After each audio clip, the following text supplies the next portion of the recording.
Hello Aries loves! Welcome back to my Purple Aries channel. In today's video, gagawa ako ng another makeup review. And yun ay itong e.l.f. Studio Moisturizing Foundation Stick. So, ayan siya. Nabili ko to sa my Landmark, pero I'm very sure meron din to sa Watsons. This is for 449 pesos and 75 centavos. So, ayan, closer look lang muna ng aking face. Bali, hindi ako naglagay ng primer, di rin ako naglagay ng moisturizer. Ito pa yung face ko na wala pang makeup product. Pero, naglagay na ako ng kilay, tsaka eye makeup. As you can see, open ang aking pores. Meron din akong mga ugat. At medyo may dry areas ako dito, as always, sa gilid ng ilong. And meron akong dark circles. So, kabila lang muna yung lalagyan ko para mapagkumpara natin yung dalawa. Hindi ko alam kung gagamit pa ba ako dito ng sponge. So, yan. Okay. Yan. So, try ko muna gamitin yung aking kamay lang sa pag-blend sa kanya. And so far, nabe-blend naman siya ng kamay lang. Tapos gusto ko na hindi siya malagkit para siyang natutuyo into powder. Eh, mukhang tama na naman ang napili nating shade. So, ito yung first layer. So, ayan yung close-up ng first layer. Ito yung wala pa. Kitang-kita yung mga ugat ko, yung pores ko. And dito naman sa kabila, medyo natakpan niya yung pores, I must say. And medyo natakpan niya din yung aking ugat. But tanan! Hindi ko alam kung kita nyo. Pero na-highlight niya. Nag-flake siya dito sa gilid ng ilong. Kasi wala akong moisturizer na nilagay. So, yan. Alright! Lagyan na natin yung kabila. Pero, this time, gagamit na ako ng moisturizer para makita natin. Kasi, para mas maganda pa rin yung finish. So, nakita nyo na guys ha, kung dry yung inyong skin, may tendency na mag-flake siya or ma-highlight yung inyong patches, dry patches, gagamit kayo ng moisturizer. And as usual, ang gagamitin ko is my favorite Eye White Aqua Moisturizer Whitening Vita. Ko-concentrate ko lang siya dun sa mga areas na dry, katulad nito, yung gilid ng ilong ko. Ayan, I think it's okay na. Maglagay na tayo sa buong face lalo. So, ayan, buong mukha na natin yung meron and layo ko lang. So, nakikita nyo, ayos naman yung color niya. Siyempre, medyo maputi pa siya kasi hindi pa siya gaanong nagsiset. Pero, I think, okay na sa akin yung ganito. Pero, lagyan ko lang siya konting-konti lang. Doon, mag-focus lang ako dun sa mga areas na meron ako mga imperfection para malaman natin kung pwede siyang i-act as, kung buildable ba siya, tsaka kung pwede siyang mag-act as a concealer. But so far, ayos naman siya. So, ayun. Lagay tayo sa ilalim ng ating mata. May mga ugat-ugat pa. Natatakot ako, ayoko na siyang i-double layer kasi baka mag-cakey. Pat-pat lang na. Ayan na mga sis, tapos na. And isiset na lang natin siya ng setting powder. And ang gagamitin ko is this Fashion 21 in number 1. Medyo mas dark to. Kasi napansin ko parang mas maputi siya ng very, very light sa aking skin tone. Kaya para ma-balance natin yung color, gagamit ako ng medyo darker na foundation powder.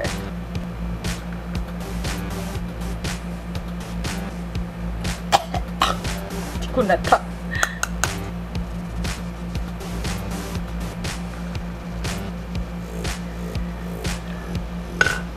I think pwede na yan. Carry bells.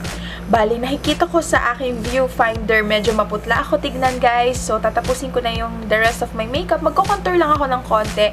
Tsaka maglalagay lang ako ng blush para mas may konting buhay ang ating mocha-pers. So, babalikan ko kayo for my first verdict about this. Okay,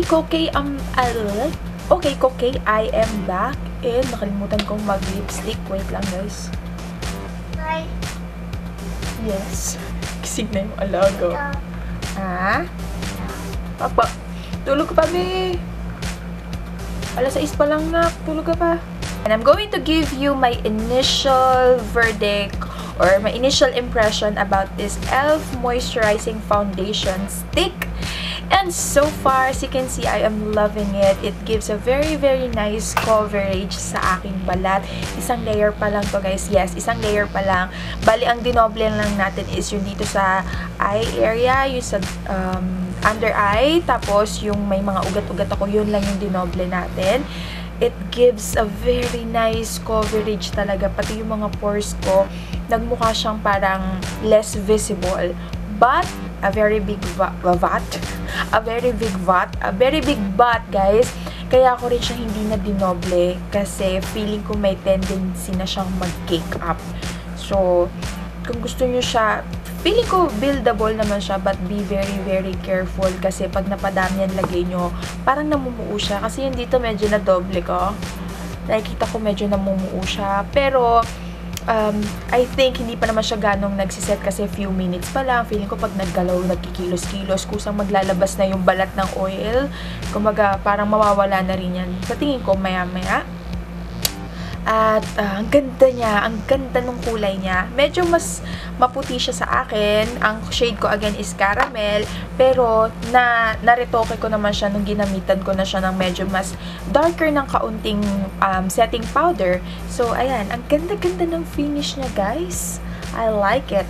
Try natin siya sa flash photography. Yes, may flash photography. Nako, lobat yung digicam ko, guys. Kaya ang gagamitin ko na lang is cellphone.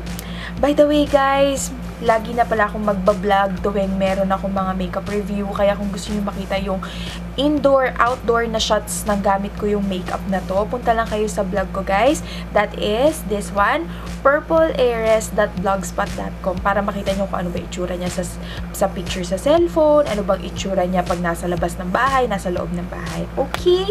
So, yun. Mag-picture na muna tayo gamit ang aking front cam ng cellphone. So, i-insert ko yung picture dito. Kita nyo ba? So, yan. Titignan ko muna. So, maganda siya. Lagyan na natin ngayon ng flash.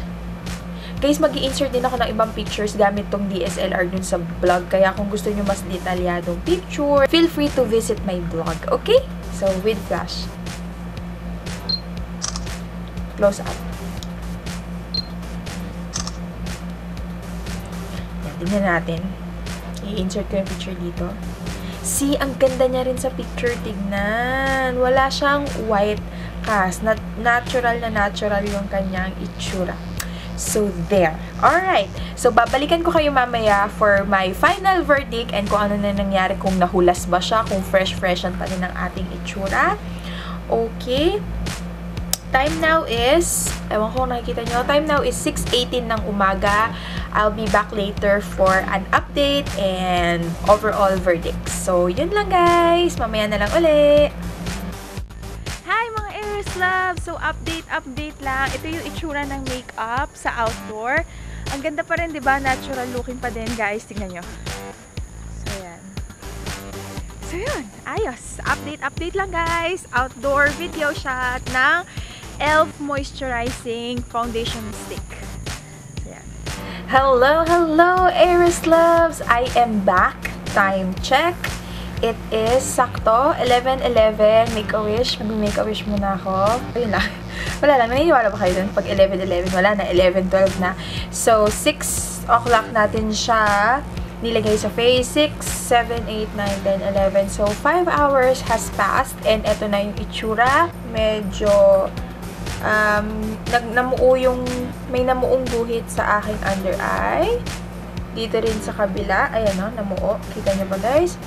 Tapos dito sa part na to, medyo parang namamalat-malat siya. And sa ilong area ko, nawala na yung pamamalat. Parang nag-moisturize na siya. But dito sa gilid ng bibig, meron pa rin pamamalat. Pero overall, dito sa aking cheeks, gustong-gusto ko pa din yung coverage niya sa my cheeks kasi hindi pa rin kitang-kita yung pores ko. So, ayan yung ating close-up. Ayan, close-up. Gustuhan ko yung coverage niya kasi knowing na isang layer pa lang yung nilagay ko, talaga natakpan niya na yung buong face ko. Price, 449 and 75 pesos. For me ha, as you all know, I'm on a budget. Bali, ang 449 pesos and 75 cents. Sila na yun. Okay, kung may naririnig kayo nagsasalita. Okay, going back. 449 pesos 75 cents. Medyo mahal siya para sa akin. Pero tignan natin kung hanggang saan ba kasi itong product. Pero sana lang bumalik pa siya. Bumabalik naman. Okay. Medyo marami-rami din. Oo, ayos. So, ganito kadaming product ang makukuha nyo for 449 pesos and 75 pesos. And a little goes a long way. Kung nakita nyo kanina, hindi ko talaga parang dinrawingan lahat. Gumawa-gawa lang ako ng strict dyan. Tapos kinalat ko lang ng aking fingertips and buong mukha ko natakpan na. Nakita nyo rin yung update video ko nung nagpunta kami ni Sky sa labas. Ang ganda niya pa rin tignan sa photography tsaka sa video. Ang ganda niya. Flawless looking siya. Tapos, wala siyang white cast. Hindi ka mukhang fondang-fonda. Hindi mukhang foundation day. Natural siya tignan sa pictures. And sa personal, I can say maganda pa rin naman siya kung wala lang sa lagasana yung mga parang namumuo. Dapat talaga mag-moisturize muna bago tumataas na yung false eyelash ko. Dapat talaga mag-moisturize muna bago maglagay nito kung ikaw ay dry skin. Pero pag nasa labas kami, katulad kanina nagluto ako, ramdam na ramdam kong merong makeup sa mukha ko. Hindi siya lightweight. Tapos, medyo may kaunting init din siya sa face na parang ang pakiramdam ko pag palagi ka nagko-commute, tapos ito yung gamit mong foundation, medyo nakakailang siya sa pakiramdam. So, if I'm going to rate this product, 10 being the highest, I'm going to rate it 9.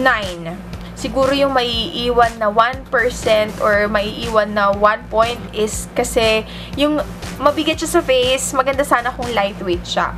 Pag nasa initan kayo guys ha, pero pag nasa malamig kayo or nasa office kayo, pak na pak to guys. Ang ganda niya. So, ayun lang. Yun lang po ang masasabi ko about this e.l.f. Moisturizing Foundation Stick. So, if you think this video is helpful, please give me a thumbs up. And comment lang kayo guys kung ano yung naging experience nyo kung sakaling na-try nyo na to. And kung meron kayong mga makeup na gusto nyong i-review ko, just comment it down below. So, thank you so much for watching and I'll see you on my next video. Bye! Bye-bye!